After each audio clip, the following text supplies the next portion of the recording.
Welcome dear students, in transducer. Today we are going to discuss measurement of flow.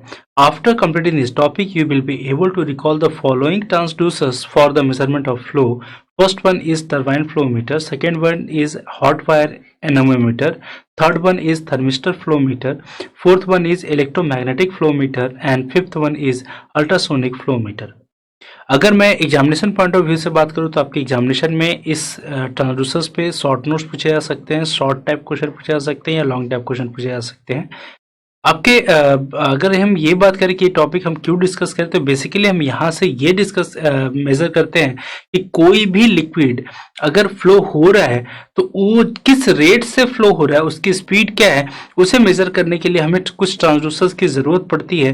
तो वो जो कुछ transducers हैं वो आपके सिलेबस के हिसाब से यहाँ पे लिखे हुए हैं और ये हर एक ट्रांसड्यूसर हम डिस्कस करेंगे ताकि जिससे हम किसी भी लिक्विड के फ्लो को मेजर कर सकते हैं। तो सबसे पहले डिस्कस करते हैं टरबाइन फ्लो मीटर। तो स्टूडेंट्स अब हम यहाँ पे बात करें टरबाइन फ्लो मीटर। ठीक है, बेसिकली इस टरबाइन फ्लो मीटर में है क्या, आप देख सकते हैं आपके फिगर में एक टरबाइन है और इसके जो टीथ्स हैं वो आपके मैग्नेटिक टीथ्स हैं। ठीक है, या फिर ब्लेड कह लेते हैं कि जो ब्लेड है वो आपका मैग्नेटिक ब्लेड है। अब क्या है कि ये कैसे आपके फ्लो ऑफ लिक्विड को मेजर करता है, वो अगर समझना है तो सिंपली हम ये बोल सकते हैं कि जब इसमें लिक्विड, ये जो आपका पाइप है, इस पाइप में आपने उस मैग्नेटिक टरबाइन को रख रखा है। अब क्या है कि जब आपका लिक्विड फ्लो करेगा इसके साथ, तो फ्लो जिस रेट से आपका लिक्विड फ्लो कर रहा होगा उसी रेट से आपका टरबाइन जो है वो रोटेट करेगा। ठीक है, अब क्या है कि यहाँ पे जो ब्लेड्स हैं वो आपके मैग्नेटिक ब्लेड्स हैं। तो अब क्या है कि जो भी आपका परमानेंट मैग्नेट है जो कि ब्लेड की तरह आप यहाँ पे यूज कर रहे हो, वो आपका स्टैटिक मैग्नेटिक फील्ड डेवलप कर रहा होगा जिसका मैग्नीट्यूड टाइम के साथ कांस्टेंट होगा। लेकिन जैसे आपका ब्लेड रोटेट करना स्टार्ट करेगा, अब अलग अलग वैल्यू ऑफ फ्लक्स आपके पिकअप कॉइल को कट कर रहे होंगे। क्योंकि आप सिंपल सी चीज देखो कि अगर आपका लिक्विड फ्लो कर रहा है तो ये जो लिक्विड है आपके टरबाइन के ब्लेड्स पे, और जिससे आपका जो टरबाइन है वो रोटेट करेगा। जब टरबाइन रोटेट करेगा तो जो इसके मैग्नेटिक ब्लेड्स हैं जो कि एक टाइम के साथ कांस्टेंट फ्लक्स प्रोड्यूस कर रहा था, वो जब रोटेट होना स्टार्ट होगा तो अलग अलग टाइम में अलग अलग फ्लक्स आपके पिकअप कॉइल को कट करेंगे। तो जब अलग अलग फ्लक्स आपके पिकअप कॉइल को कट करेंगे, जो फ्लक्स जब आपके पिकअप कॉइल को लिंक कर रहे हैं तो वो टाइम के रिस्पेक्ट में उसका मैग्नीट्यूड अगर चेंज कर रहा है और टाइम टू टाइम वो रिवर्स भी हो रहा है आपका फ्लक्स का वैल्यू, तो अब वो क्या होगा, वो एक वोल्टेज इंड्यूस करवाएगा। जो वोल्टेज आपके पिकअप कॉइल के एक क्रॉस अप्लाई होगा और यहाँ पे ये जो वोल्टेज इंड्यूस होगा वो Faraday's law of electromagnetic induction principal के कारण होगा। तो अब इससे क्या होगा कि आपके कॉइल के क्रॉस जो भी वोल्टेज V आ रहा है, अब आप उस वोल्टेज को मेजर करके आप यहाँ पे लिक्विड के फ्लो के रेट को आप मेजर कर सकते हो। क्योंकि आपका लिक्विड जितने हाई रेट से फ्लो करेगा टरबाइन उतना ही रोटेट करेगा और टरबाइन जितना ज्यादा रोटेट करेगा उतना ज्यादा वोल्टेज इंड्यूस होगा आपके पिकअप कॉइल में, और इस तरीके से आप यहाँ पे जो फ्लो ऑफ लिक्विड है वो मेजर कर पाते हो। So students, we have achieved first point of learning outcome, that is turbine flow meter, and I hope that you have understood it very well. So let's have a knowledge check. तो students अब अपने next transducer के बारे में discuss करते हैं जो कि है हॉट वायर एनेमोमीटर।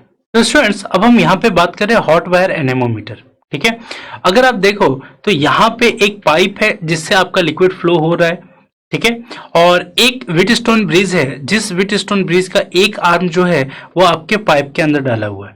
ठीक है, तो अब इस पाइप में लिक्विड के फ्लो करवाने से पहले आप क्या कर रहे हो कि अपने व्हीटस्टोन ब्रिज को बैलेंस कर दे रहे हो, यानी कि जो R इंटू क्यू है वो P इंटू एस के बराबर हो रहा है। ठीक है, क्योंकि cross arm product of the Wheatstone bridge जो होगा वो आपका इक्वल होता है अगर ब्रिज आपका बैलेंस हुआ तो उस कंडीशन में अगर आपका ब्रिज बैलेंस है बिफोर फ्लोइंग लिक्विड, तो यहाँ पे क्या होगा, जो ई नॉट का वैल्यू होगा वो 0 होगा जब आपका ब्रिज बैलेंस है तब। लेकिन इस ब्रिज में अगर आप देखो तो व्हीटस्टोन ब्रिज में जब आप वोल्टेज सोर्स V को कनेक्ट करते हो तो एक करंट फ्लो होता है, और वो जो करंट है I, ये आपके इस पॉइंट पे आने के बाद डिवाइड होगा I1।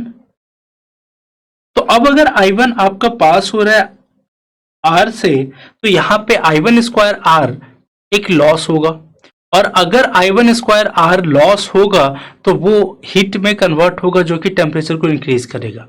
अब अगर सपोज मान लेते हैं कि आपके पाइप में कोई भी लिक्विड फ्लो नहीं कर रहा है, अगर आपके पाइप में कोई भी लिक्विड फ्लो नहीं कर रहा है तो यहाँ पे आपके साथ कोई दिक्कत नहीं है, आपका जो ब्रिज है वो बैलेंस्ड होगा और जो ई नॉट का वैल्यू होगा वो 0 होगा।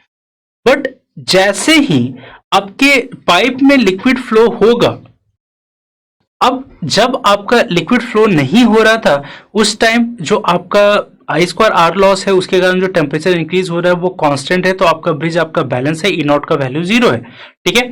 लेकिन अब जैसे आपका जो लिक्विड है वो आपके पाइप से फ्लो होगा, जब आपके पाइप से वो फ्लो होगा तो वो रेजिस्टेंस आर से गुजरेगा, और रेजिस्टेंस आर से गुजरेगा जहां पे I1 स्क्वायर आर लॉस के कारण टेम्परेचर इंक्रीज हुआ था, और उस कंडीशन में ही आपका ब्रिज बैलेंस हुआ था। तो अब लिक्विड के पास होने से यहाँ पे दिक्कत ये है कि जो भी I1 स्क्वायर आर के कारण जो हीट प्रोड्यूस हुआ था उसको आपका लिक्विड एक्सट्रैक्ट करके आगे फ्लो हो जाएगा।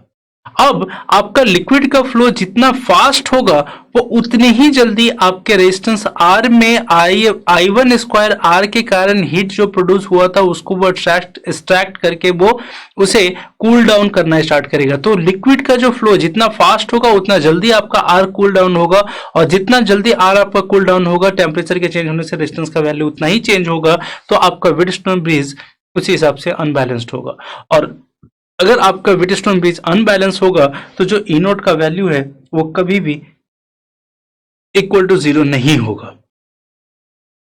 तो अब यहां पे ये बात करते हैं कि अगर लिक्विड का फ्लो जितना फास्ट होगा उतना जल्दी आर कूल डाउन होगा, उतना ही ज्यादा आपके रेजिस्टेंस का वैल्यू चेंज होगा, उतना ही ज्यादा आपका ब्रिज अनबैलेंस होगा, और उतना ही ज्यादा इंड्यूस्ड वोल्टेज ई नॉट होगा।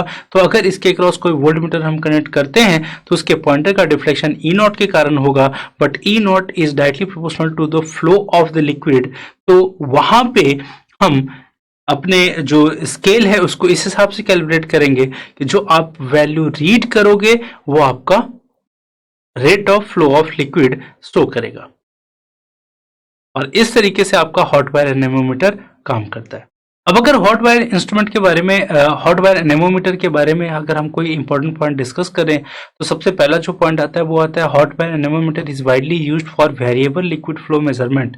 यानी कि यहाँ पे हॉट वायर एनेमोमीटर आपके लिक्विड के फ्लो अगर टाइम टू टाइम वेरी हो रहा है तो उस टाइप के भी लिक्विड फ्लो मेजरमेंट के लिए आप हॉट वायर एनेमोमीटर यूज कर सकते हैं। नेक्स्ट हम बोल सकते हैं, सेकेंड पॉइंट बोल सकते हैं कि it is made of platinum और टंगस्टन। जो यहाँ पे हॉट वायर एनेमोमीटर हम बनाएंगे उसके लिए अगर हमें मटेरियल चूज करने की बात आएगी तो हम या तो प्लैटिनम चूज करेंगे या तो टंगस्टन चूज करेंगे। So students, we have achieved our second point of learning outcome, that is hot wire anemometer, and I hope that you have understood it very well. So let's have a knowledge check. So students, अब अपने next transducer पे चलते हैं जो कि है thermistors flow meter. Start. So students, अब हम यहाँ पे बात करें थर्मिस्टस फ्लो मीटर की। तो थर्मिस्टस फ्लो मीटर में बेसिकली हम क्या कर रहे हैं, यहाँ पे दो थर्मिस्टर यूज करें, एक RT1 दूसरा RT2, और यहाँ पे RT1 को हमने उस पाइप में डाला है जहां से लिक्विड फ्लो होने वाला है। ठीक है, अगर हम इसका जो बेसिक वर्किंग बोले तो सिमिलरली आपका जो अभी हमने हॉट वायर एनेमोमीटर डिस्कस किया उसके इक्विवेलेंट ही है, और आप देखो तो सर्किट भी आपका सेम ही मिल रहा है, जहां पे RT1 को पाइप में डाला गया है और बिना लिक्विड के फ्लो किए आपने इसके ब्रिज को बैलेंस कर रहे हो, और ब्रिज को बैलेंस करने से आपको फायदा ये हो रहा है कि अभी ई नॉट का वैल्यू आपको 0 मिल रहा है। बट जैसे आप लिक्विड को फ्लो करोगे RT1 में जो टेम्परेचर डेवलप हुआ है, हीट आपका हीटिंग हुआ है RT1 का due to I square R के कारण, आर लॉस के कारण, तो उसके कारण अब आपका ब्रिज बैलेंस था। जैसे लिक्विड वहां से फ्लो करेगा वो क्या करेगा, उस हीट को एक्सट्रैक्ट करेगा आपके RT1 से, और जब हीट को एक्सट्रैक्ट करेगा तो आपका RT1 कूल डाउन होना स्टार्ट होगा, और इसके टेम्परेचर के चेंज करने से रेजिस्टेंस का वैल्यू चेंज होगा, और रेजिस्टेंस के वैल्यू को चेंज करने से आपका जो ब्रिज अनबैलेंस होगा, और ब्रिज जितना अनबैलेंस होगा उतना ई नॉट का मैग्नीट्यूड ज्यादा होगा, यानी कि ये नॉन जीरो क्वांटिटी आपको बता रहा होगा। तो इसी तरीके से आप थर्मिस्टर को मेजर कर पाते हैं। और लगभग आपका प्रिंसिपल आपका यहाँ पे हॉट वायर एनेमोमीटर की तरह ही है, बस यहाँ पे क्या है कि यहाँ पे आप पाइप में जो आपने थर्मिस्टर डाला है, हॉट वायर एनेमोमीटर में वो हॉट वायर एनेमोमीटर डला हुआ होता है। So students, we have achieved third point of learning outcome, that is thermistor flow meter, and I hope that you have understood it very well. So let's have a knowledge check.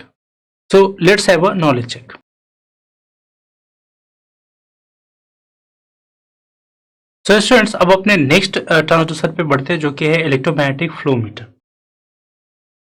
So students, अब हम यहाँ पे discuss करने वाले हैं electromagnetic flow meter. ठीक है, इसमें इस इलेक्ट्रोमैग्नेटिक फ्लो मीटर में बेसिकली कैसे ये काम करता है कि एक आपका इलेक्ट्रोड है जो कि किसी पाइप से पास हो रहा है, और वो पाइप जिसमें से आपका लिक्विड फ्लो होने वाला है, साथ ही साथ उसके ऊपर हम उसको, उस जो पाइप और इलेक्ट्रोड है उसको हम एक मैग्नेटिक फील्ड के विसिनिटी में रखते हैं। तो यहाँ पे आप देख सकते हो एक आपका परमानेंट मैग्नेट है north pole and south pole, जिससे फ्लक्स पास हो रहा है, और जो आपका पाइप है वहां से आपका करंट पास हो रहा है, और इन दोनों के बीच में आपका इलेक्ट्रोड रखा हुआ है। ठीक है, अब क्या है कि जो भी लिक्विड आपके इस पाइप से पास हो रहा है उसमें हम जो आपका फ्लो ऑफ लिक्विड है इसको हम इलेक्ट्रिकली कंडक्टेड लिक्विड की तरह अप्लाई करते हैं। यानी कि यहाँ पे जो लिक्विड पास हो रहा है वो इलेक्ट्रिकली कंडक्टिंग लिक्विड है। ठीक है, जो कि आपके मैग्नेटिक फील्ड से पास हो रहा है। तो इससे क्या होगा कि जो आपका इलेक्ट्रोड रखा हुआ है उसके टर्मिनल के अक्रॉस एक वोल्टेज इंड्यूस होगा वी नॉट, और Faraday's law of electromagnetic induction principle से V naught is equal to B L V. ठीक है, तो यहां पे जो बी नॉट है वो आपका वोल्टेज अक्रॉस इलेक्ट्रोड है। ठीक है, ये जो बी है वो आपका magnetic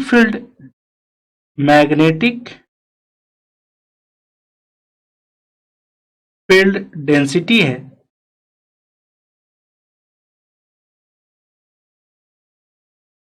length of the conductor है, and we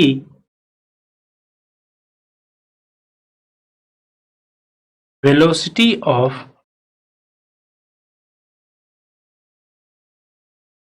electrically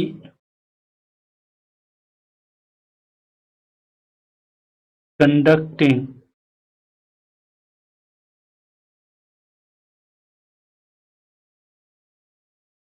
liquid flow। ठीक है, तो अब यहां से क्लियर हो रहा है कि जो वोल्टेज इंड्यूस हो रहा है आपके इलेक्ट्रोड के टर्मिनल के अक्रॉस, वो डिपेंड कर रहा है कि जो आपका परमानेंट मैग्नेट है उसका मैग्नेटिक फील्ड डेंसिटी बी कितना है, L length of the conductor, length of the electrode कितना है, और किस स्पीड से आपका इलेक्ट्रिकली कंडक्टिंग लिक्विड उस इलेक्ट्रोड से पास हो रहा है। इन तीनों के प्रोडक्ट से आपके एक वोल्टेज इंड्यूस हो रहा है जो कि इलेक्ट्रोड के अक्रॉस होगा।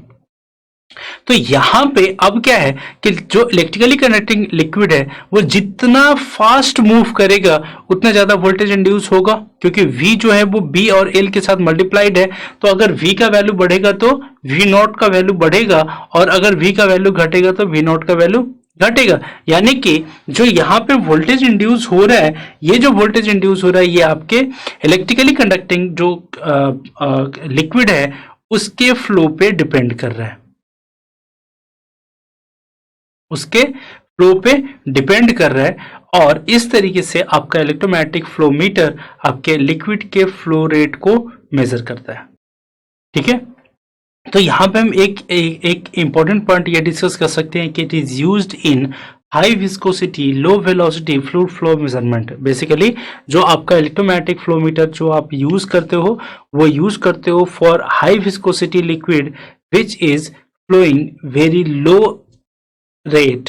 ठीक है, तो उसके मेजर करने के लिए आप यहाँ पे इलेक्ट्रोमैग्नेटिक फ्लो मीटर यूज करते हैं। So students, we have achieved fourth point of learning outcome, that is electromagnetic flow meter, and I hope that you have understood it very well. So let's have a knowledge check.